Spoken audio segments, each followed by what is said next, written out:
Hola, buenas noches con todos. Yo he escogido al autor Carlos Marx. Es conocido en el mundo hispano como Carlos Enrique Marx. Fue un filósofo, economista, sociólogo, historiador, también intelectual y político comunista, alemán de origen judío. Karl Marx es considerado uno de los filósofos más influyentes de la historia. Su teoría filosófica se basa en el materialismo histórico. Esto quiere decir que él buscaba explicar cómo la economía influye en la sociedad y su evolución a lo largo del tiempo. A continuación voy a hablar sobre los siguientes temas que él trataba y que dio como aportación hacia la sociedad. El primero fue el materialismo histórico. Él propuso que esta teoría se establece como la historia de la humanidad de una forma determinada por las relaciones de producción y lucha de clases.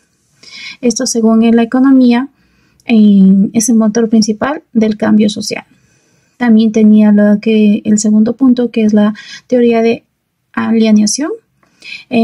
También la desarrolló como teoría que se refiere a la pérdida del control del que el trabajador sufre. Su producto y su vida general, según Marx, la producción en una sociedad capitalista. Esto quiere decir que los trabajadores son explotados y obligados a vender su trabajo de un cambio de salario muy bajo, lo más bajo que se puede conseguir. También está la lucha de clases, donde Marx creía que la humanidad está marcada por la lucha de clases. ¿Qué quiere decir? Para él la sociedad se divide en dos clases: los dueños de los medios de producción y los trabajadores. O sea, había una lucha constante entre estas dos clases, que es la fuerza que impulsa al cambio social. También el cuarto punto, que es la crítica al capitalismo. El pensamiento de Marx era que se centraba en gran medida a la crítica del capitalismo. Él se creía que este sistema económico era injusto, tanto que favorecía a los ricos y poderosos del detrimento, que quiere decir que es específicamente a los trabajadores. Marx criticaba la explotación hacia los trabajadores. Por último punto, tenemos lo que es el comunismo como alternativa, que Marx también propuso el comunismo como una alternativa al capitalismo. Para él, el comunismo era un sistema que los medios de producción no eran de propiedad común y todos los individuos tenían igualdad, hacían igualdad de oportunidades, tanto como para conseguir trabajo o toda una vida pasar explotados. Bueno, ese es el tema que he escogido. Muchas gracias. Aristóteles fue uno de los filósofos más influyentes de la historia. Dentro de su pensamiento, él abarcaba distintas disciplinas como la matemática, la ética, la biología, la política y también lo que era la filosofía.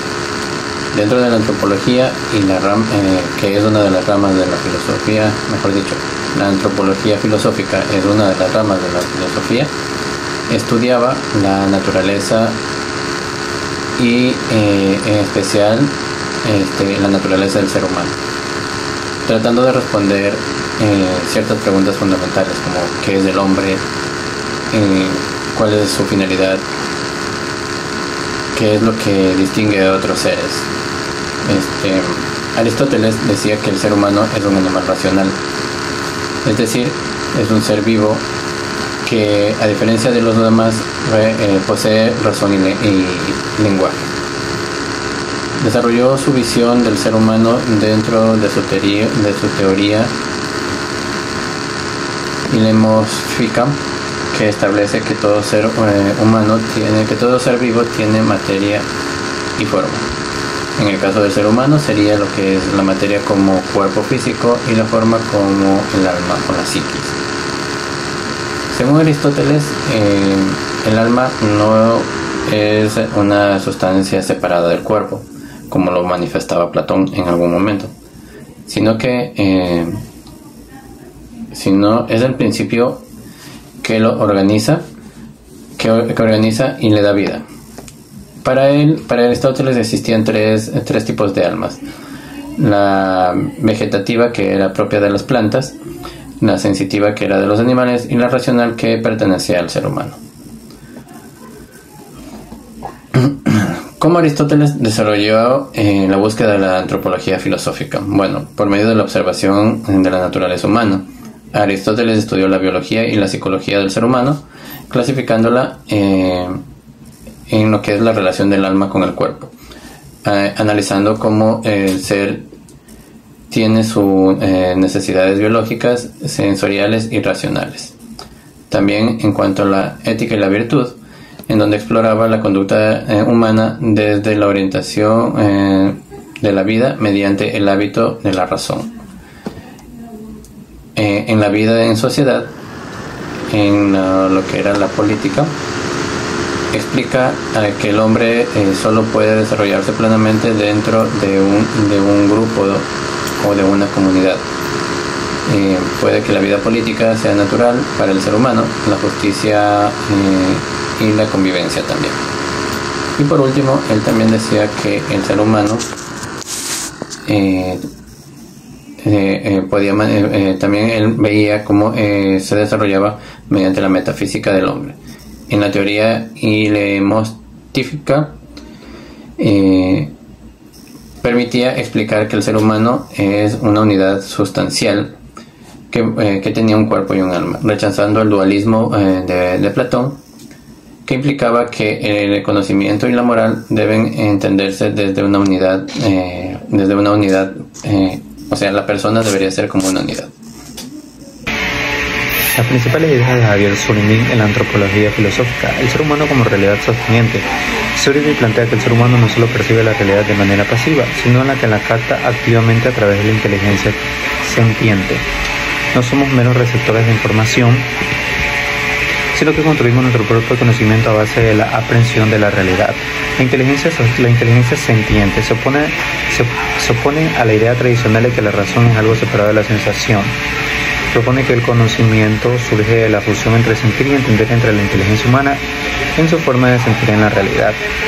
El ser humano como animal de realidades. Mientras que los otros seres humanos perciben el mundo en términos de estímulos, el ser humano lo percibe en términos de realidades. Esto le permite proyectarse en el futuro, crear culturas y transformar su entorno.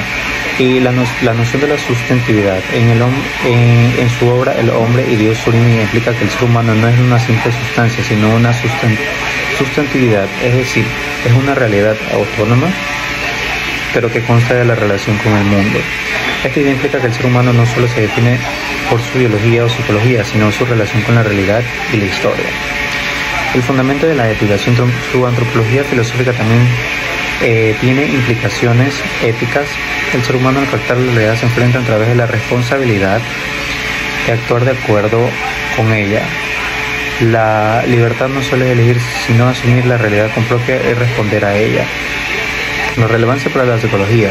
Su concepto de inteligencia sentiente puede aportar a la psicología cognitiva y fenológica al explicar cómo los seres humanos contribuyen al significado de la percepción. La idea del ser humano como animales de realidad ayuda a comprender en el desarrollo de la identidad y la cultura. Sus reflexiones sobre la ética y las responsabilidades tienen aplicaciones en la psicología moral y el desarrollo personal. Para Zuringling fue un filósofo el cual la antropología filosófica busca responder a la pregunta ¿qué es el ser humano? Para Zuringling la respuesta no solo se encuentra en la biología, sino en la razón, en la manera en que el ser humano se sitúa frente a la realidad. Zuringling introduce el concepto de inteligencia sentiente, es el concepto, es de la inteligencia de la cual estábamos hablando. La relación entre el pensamiento con la psicología de la obra de Zuribi es relevante para la psicología porque aporta una visión integradora en la mente y el cuerpo. En lugar de verlos como separados dualistas, muestran la percepción y la inteligencia son inseparables. Explica cómo construimos el conocimiento. La psicología cognitiva estudia cómo percibimos e interpretamos el mundo, algo que Zuribi ya abordó con su idea de inteligencia sentiente. Abre nuevas perspectivas de la identidad y la libertad. La psicología humanista excelentista puede encontrar en su pensamiento fundamentos para poder entender la construcción del yo y de la responsabilidad humana. También podemos comparar como otros autores de la antropología física, como Max Teller. El hombre es un ser, y la idea principal de él es que el hombre es un ser espiritual con valores trascendentales. Arnold Gen es que el ser humano es un ser carencial, es decir, necesita la cultura para compensar sus deficiencias biológicas. Martin Heidegger el hombre es un ser para la muerte, su existencia está definida por su finitud. Paul Ricoeur,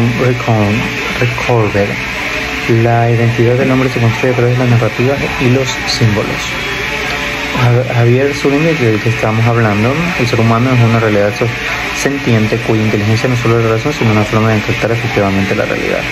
Y la reflexión final para esto es que busca la antropología filosófica según Zubiri. Inclusión para Javier Zubiri, la antropología filosófica busca comprender que el ser humano en su relación con la realidad no solo se trata de estudiar el pensamiento, la biología y la cultura, sino entender cómo el ser humano se sitúa enfrente al mundo y cómo la transformaría. Su idea central es que el hombre no solo piensa, no solo piensa ni solo siente, sino su inteligencia es sintiente, es decir, que vive la realidad de manera activa, consciente. Esto nos diferencia de los animales y nos permite construir un conocimiento, cultura y sentido de nuestra existencia. Este es el aporte que puedo dar sobre el filósofo Javier Zubiri. Fue un excelente filósofo para la antropología. Y bueno, este es mi parte. Gracias. Max Scheler, uno de los fundadores de la filosofía antropológica, se destaca por el concepto de hombre, el cual busca satisfacer y comprender la filosofía del ser humano a través de un análisis fenomenológico. También se destaca por la importancia de la simpatía, la cual se refiere a sentir y comprender, ponerse en el lugar de la otra persona y poder sentir cualquier emoción que ella tenga. Esta es una de las características más importantes que considera Scheler en su filosofía. Scheler también se centra entre la relación entre el mundo y el hombre, el cual busca comprender su filosofía entre el ser humano con su entorno, y lo cual se constituye en el mismo con la relación del mundo. Scheler critica la modernidad, el cual critica el enfoque que tiene la razón y la ciencia, y se considera que llevado a una pérdida de la disminución espiritual y existencial de la humanidad.